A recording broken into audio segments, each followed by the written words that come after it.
Buckle up, Smashville. Barry Trotz is in the driver's seat now. On today's Locked On Predators, we're going to review all of the moves that he has made since taking over as general manager, and we're going to take a deeper dive into the Matt Duchene buyout. All that's coming up on today's Locked On Predators podcast.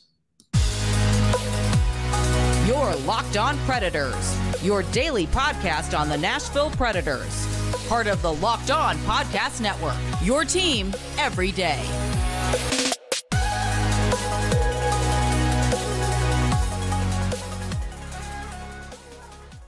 Welcome to the Locked On Predators podcast, and thank you for making us your first listen of the day. We're a part of the Locked On Podcast Network, your team every day. And of course, a special Holiday Monday shout out to all of our faithful Locked On Pred heads, our everydayers.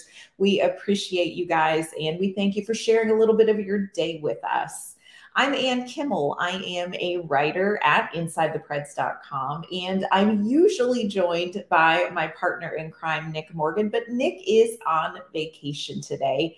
But friends, you and I, we have so very much to talk about. Like I said, Barry Trotz took over as general manager for the Nashville Predators, and he has wasted no time making some big moves. We have a lot to cover, and we want to take a deeper dive into sort of the biggest news, I think, of the weekend, and that is the Predators have bought out Matt Duchene's contract. So let's kick this off with sort of a rundown of everything that has happened since we last posted Friday's episode. Of course, the big news on Friday, the news that we're going to dive into a little bit later in this episode, Matt Duchene's buyout. On Friday, the Nashville Predators announced that they're going to be buying out Matt Duchene's contract.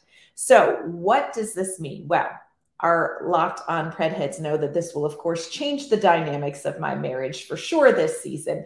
But this move also changes a lot for the Nashville Predators. And it's not just about finances for this team. We're going to take a deeper dive into what does buying out Matt Duchene really mean for the Predators, and what is the takeaway from Matt Duchene's time in Nashville. Let's just say, look, there may be peace in my marriage coming up this season, but it definitely comes at a cost, and we're going to weigh all that out coming up. Of course, that was Friday. Free agency in the NHL kicked off at 11 a.m. Central Time on Saturday when I was at Lowe's. Very inconvenient, Barry Trotz, but wasted no time. Trotzy was one of the first GMs to make some big moves, and they came rapid fire, my friends. Probably the biggest news on Saturday in free agency with the Nashville Predators is that Barry Trotz signed Ryan O'Reilly, the veteran two-way center. This is probably one of the top free agents that were on the market this year. You know, we've kind of talked here between Nick and I, and also heard it said kind of across the league that in some ways this was a little bit of a lean free agency group. But Ryan O'Reilly, one of the biggest names in this free agency cycle, and Barry Trotz spoke very highly of him and was quick to sign him. Ryan O'Reilly most recently was with Toronto, where he was traded when at the trade deadline. But of course, probably we know him best from his time with St. Louis. When he was in St. Louis with the Blues, he won the Stanley Cup, won the Selke, won the Conn Smythe. Ryan O'Reilly is a 32-year-old veteran center, which is an interesting signing when you think back to how this Predators team is being constructed for a youth movement. But 32-year-old center, Barry Trotz talked about why he signed him. Nick and I are going to dig a little deeper into this signing later on this week. It was a 4-year, $18 million contract, $4.5 million against the salary cap for Ryan O'Reilly. So big news in Nashville. Before you could even say Ryan O'Reilly, word came out that Barry Trotz had also signed defenseman Luke Schenn. So Luke Schenn, this is a two-time Stanley Cup winner, friends. He hoisted the Stanley Cup with our good friend Ryan Patrick in Tampa Bay. 33 years old. Signed a 3-year, $8.25 million contract. He also came from Toronto, but before that was with Vancouver. Luke Schenn's a really interesting piece. Again, a guy we're going to dive into later on this week, so I don't want to say too much about it. But this is an older player who really has kind of come into his own in some recent seasons. He adds some very specific things that Barry Trotz called out. We'll talk about that later too. And again, before you could say, hey, Ryan O'Reilly, hey, Luke Schenn, welcome, y'all. We had an announcement that Barry Trotz signed Gustav Nyquist, forward, Swedish forward. Friends, you know I'm here for the Swedes. Another veteran, 33 years old. He was most recently traded from the Columbus Blue Jackets to Minnesota, only played, I think, 3 regular season games for Minnesota. He was recovering from a shoulder injury. But had 5 points in the 6 postseason games with the series against the Dallas Stars. Preds signed him to a 2-year, $6.37 million contract. So, like I said, there is a whole lot to be said about the Nyquist, Schenn, O'Reilly signings, and we are going to say all the things later on this week. We're going to do closer looks at these, and we're going to share with you what Barry Trotz had to say about these additions, why these guys, why these veteran guys on a Nashville Predators team that was looking to get younger and faster. Very interesting insight from Barry Trotz when he talked with media over the weekend. Now, not the only news. I'm telling you, it was just insanity with the Nashville Predators over the weekend. Predators announced that they have signed Cody Glass. He was an RFA to a 2-year, $5 million deal. I love this deal for Cody Glass. I think we really started to see Glasser come into his own at the end of last season with the veterans gone. This gives him a chance to really show what he can do, to show why he was a first-round draft pick for the Vegas Golden Knights, and really to sort of see if he is somebody who's going to grow into being a core piece for the Predators moving forward. Not to be outdone. Let's talk about restricted free agent Alexandre. He decided not to go get cast in Bridgerton, but instead to sign a 1-year, $2.5 million deal with the Nashville Predators. Barry Trotz talked a little bit about Carrier's signing, said, just with his injuries last season, didn't see as much from him as he would have liked to have seen. Signed him to a 1-year deal. It feels really good that we're going to see some more of the Alexandre Carrier from the 21-22 season. Not to be outdone, moves in Minnesota. Predators signed Troy Grosnick to a 1-year, $775,000 deal. He is going to be a veteran presence in net, partnering up with Yaroslav Askarov since Devin Cooley has gone and signed elsewhere. We will miss Devin Cooley and the bromance that was the goaltenders in Milwaukee. Also, Predators signed Anthony Angelo, who played with the Admirals, to a 2-year deal worth $1.55 million. Anthony Angelo, kind of a veteran presence down there in Milwaukee, plays a very physical game. You saw him do some things in the playoffs where he really sort of jump-started some of the younger players. So I think he has some value there. He does not yet realize, I don't think, that there aren't snacks in the sin bin. He spent a little too much time looking for some grub in there during the playoffs. But Angelo, they liked what they saw from him. He's back for 2 years. And the news that warms our hearts here in Nashville, can I get an amen and a hey y'all for Mark Borowiecki, the new pro development coach for the Nashville Predators. So much going on with the Preds. Over the weekend, you couldn't hardly take a bathroom break without Barry Trotz doing something else. We talked to him Saturday afternoon after all of this unfolded, and he even said, you guys, I need a nap. And I thought, from your lips to God's ears, Barry Trotz, we're going to need you to slow your roll. So again, tons going on, but the thing that we want to talk about today, the thing that I really want to dive in with y'all about today, is a subject that you all know, Locked On Pred Heads know, is near and dear to my heart, and that is Matt Duchene, no longer with the Nashville Predators. The Predators bought him out. We're going to dive into the conversation about that, the finances, the logistics, and what does it mean. We're going to do all that coming up.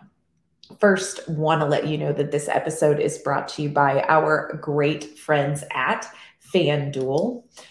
So take your first swing at betting Major League Baseball on FanDuel, and you are going to get 10 times your first bet amount in bonus bets. That's right. You will get up to $200.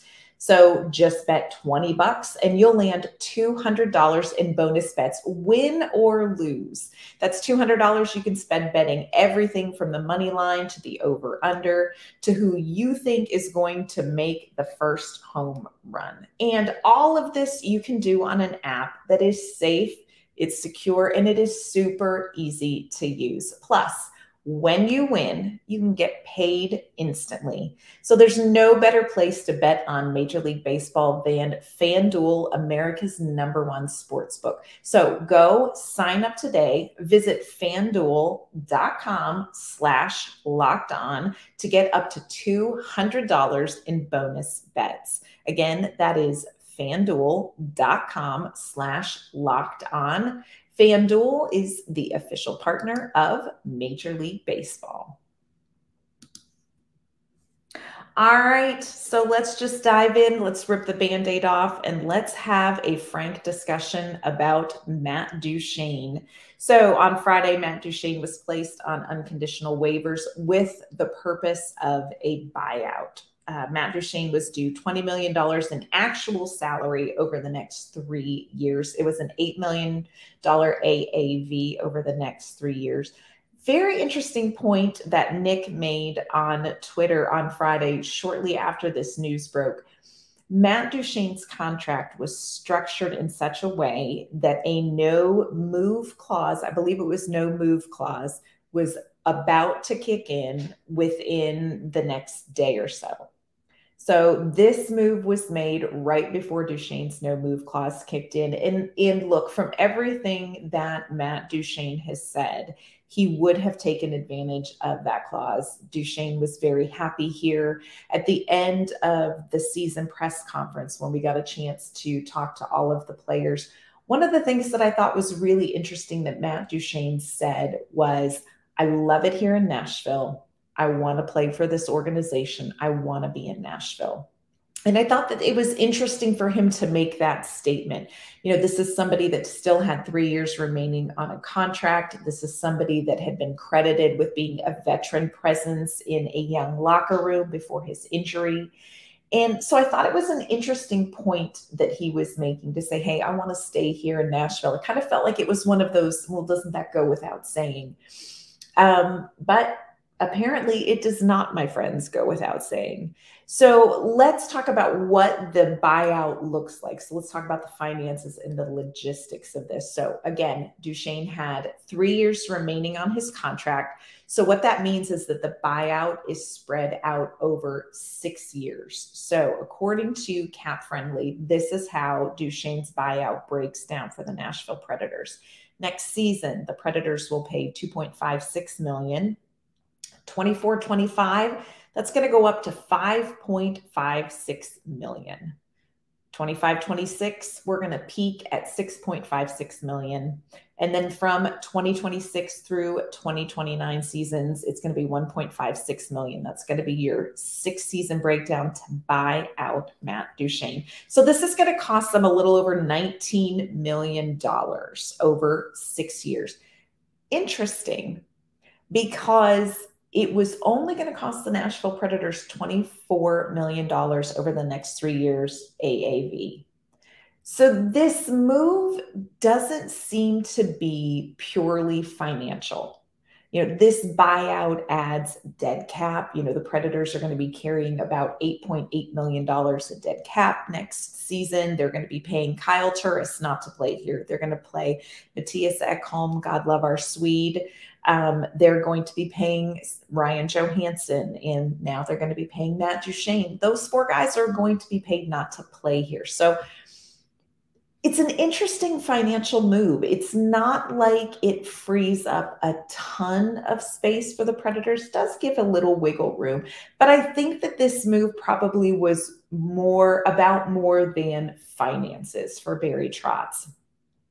So let's look at some other numbers. Matt Duchene came here. He played 4 seasons with the Nashville Predators in total, 249 games played, 84 goals, 197 points. Here's a number that really surprised me when I was looking at Matt Duchene's time in Nashville in 4 years. Matt Duchene only had 10 game-winning goals.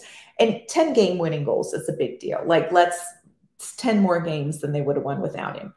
But for some reason in my mind, I sort of felt like Matt Duchene is the guy who gets it done. Like, he's the guy that wins the games for you. And so I was kind of surprised. I expected that number to be a little bit higher. Also, in 4 seasons, only 16 power play goals. Now, I feel like that can't be right. Oh, you know what that was? He had 16 power play goals last season. So in 2021-22, he was the team's leading scorer. This is the season that we all want to talk about when we talk about Matt Duchene. He spent that season chasing the franchise single-season goal record with Philip Forsberg. Of course, Matt Duchene edged him out with 43 goals in a single season. Matt Duchene finished with 86 points. He had 43 goals, 43 assists. And then we get to last year. And I think expectations were very high for Matt Duchene and for Philip Forsberg, quite honestly, after the previous season. Like, okay, he has hit his stride. You know, a little rocky in the start of his season. We're going to talk about that later, but he's hit his stride. This is the Matt Duchene we're paying $8 million for. In last season, 2022-23, 71 games played. Remember, he missed, that disgusting finger injury, which he described in detail at the end of the season press conference, and it made me very sweaty and uncomfortable. 71 games played last season, 22 goals and 56 points. He was still, with 22 goals, the Predators' leading scorer. Woof. Okay, Nashville Predators, again, gotta have some offense. Barry Trotz says you have a scoreboard because you need to score. Only had 5 power play goals last season as well. So it's interesting because on the team, again, leading scorer, he was second in points only to Roman Josi. So it's not necessarily like, you know, the team was doing well and he just was off and underperforming. Everybody underperformed last season.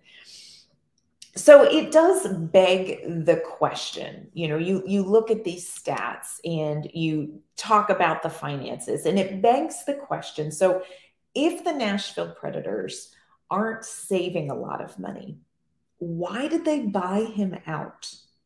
And why didn't Barry Trotz make a trade? Why couldn't he get a trade done with Duchene? We're going to talk about those 2 questions coming up, and we're going to ask 2 other big questions that just have to be a part of a conversation when you're talking about what happened with Matt Duchene this weekend. All right, so let's talk about this. Why did the Preds opt for a buyout when they were able to deal Ryan Johansen? This is a really interesting question. You know, 2 seasons ago, if you would have told a Nashville Predators fan, hey, we're going to be able to clear one of those $8 million contracts off the books, it would have been a hallelujah and an amen. Those have been albatrosses for the Nashville Predators. They've been kind of the 2 contracts that we point to when you're talking about, let's do a reset. Let's go out and get a big guy. Look, we've got all this money tied up in 2 centers who, for the most part, I would say, compared to their salaries, I think most Nashville Predators fans would say they underperformed. So one got dealt. Ryan Johansen did. Granted, salary was retained on that, but Ryan Johansen made a trade for. And look, the Predators were clearly going to be willing to retain some salary with Matt Duchene. I don't think there would be any expectation that they would be able to trade him without salary retention. So why a trade for Johansen and not for Duchene? We point blank asked Barry Trotz this question when he addressed the media on Saturday about this situation. And he said, look, here was the hitch in the giddy up with Matt Duchene. It simply came down to, it was 3 years. Ryan Johansson, 2 years. And there, believe it or not, there is a huge difference between taking on a 2-year risk with a veteran who is in his 30s, early 30s, just 30, and taking on a 3-year contract. You're really looking at assessing some risk a little bit differently, I think. And he said, I made phone calls. I really tried to work a deal. I tried to get some parties interested in this, but the catch for everyone was across the board that 3rd year on the contract. Just could not find a team that was going to be willing to do 3-year move, even with retained salary. So couldn't trade him. Already had Johansson off the book. Why the buyout? Again, not saving a ton of money. Why the buyout? You have a veteran. You just now brought in more veterans. Why didn't Barry Trotz say, hey, you know what? We're just going to stick with Matt Duchene as the veteran presence in the locker room and not go out and get somebody like Ryan O'Reilly? This all comes down to one word, and this is a word that Barry Trotz has talked about from the moment he was announced as the GM. He talked about it at the end of the season in the press conference, and he talked about this on Saturday when addressing these moves, Matt Duchene buying out, and also especially referred to culture when he talked about Ryan O'Reilly and Luke Schenn and Gustav Nyquist coming in. And that word is culture.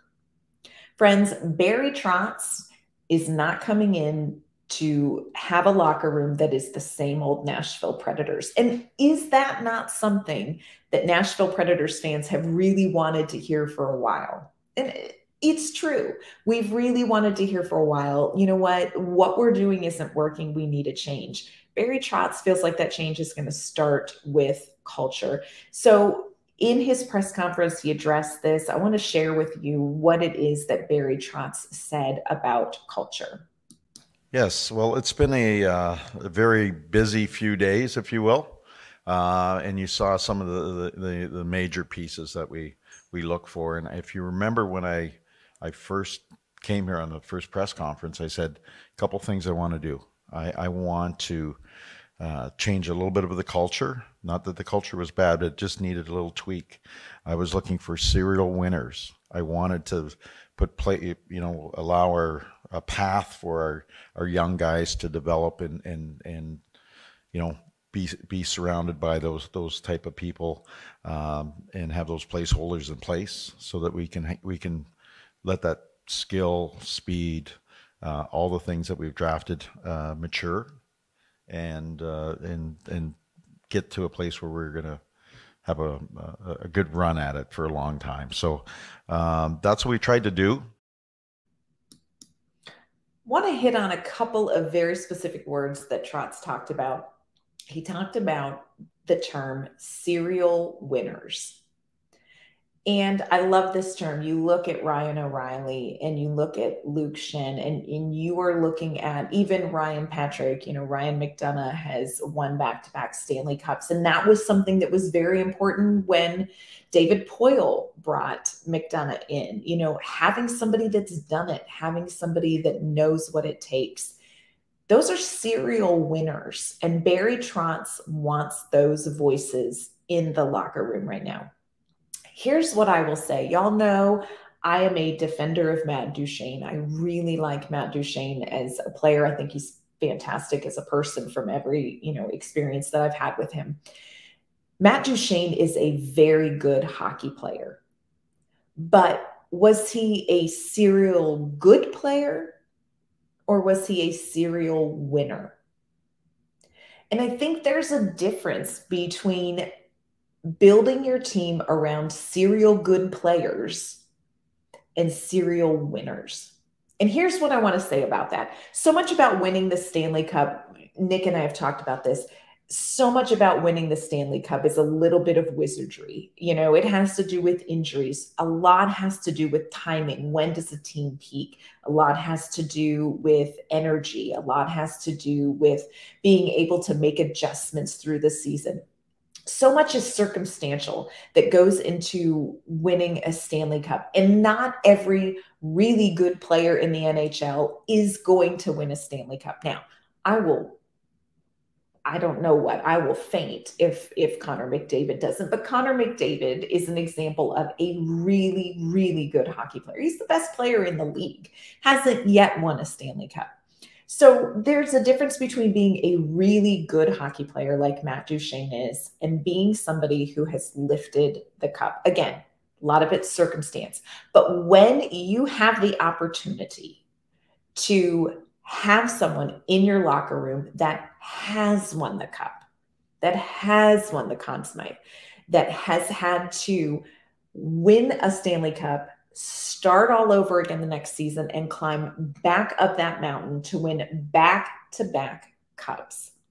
Those players know things that even serial good players who haven't won the cup don't know. They do. They know things. They have learned things about what it takes to win a Stanley Cup. And yes, every team can say, here are the elements that go into winning a Stanley Cup. I just sat here and said, here are the elements that go into win a Stanley Cup.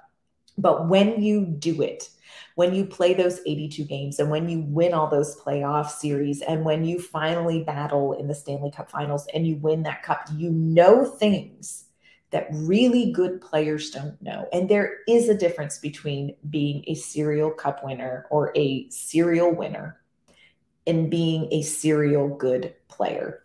And if you are rebuilding a team and your team is focused on growing and mentoring a young group of players who eventually will be the core of this Nashville Predators team, do you want to surround them with serial good players, which is what the Nashville Predators had in their locker room last season? They had really good players.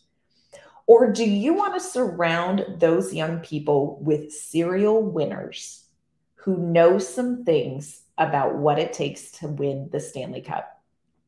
Barry Trotz said something Saturday afternoon that I think was profoundly impactful.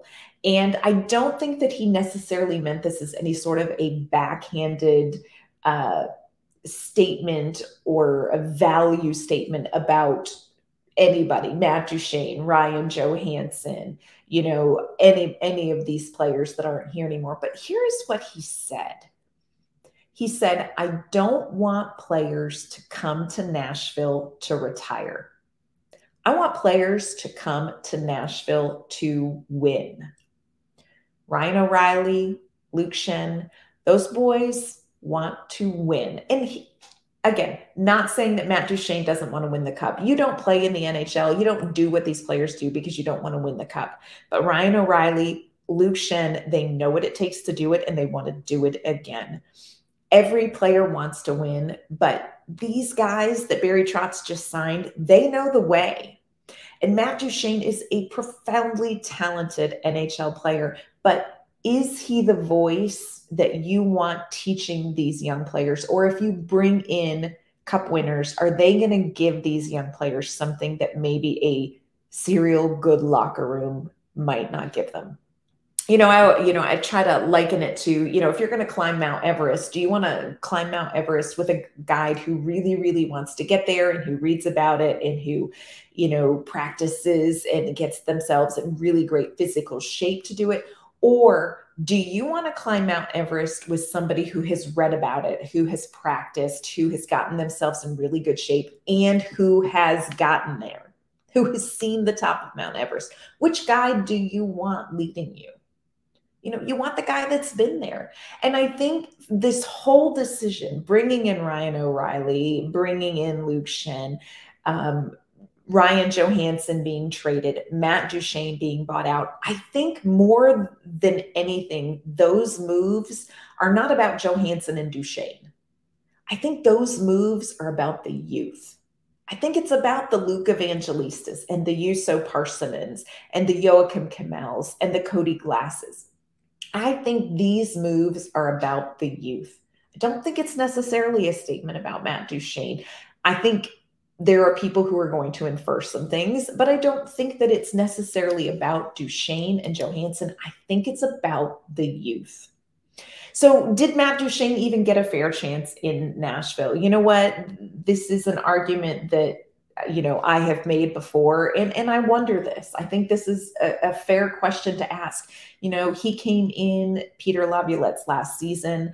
I think it was November when we had the whole Kyle Turris healthy scratch kind of drama in the locker room. By January, it seemed very apparent that there was some sort of disconnect between the players and Laviolette.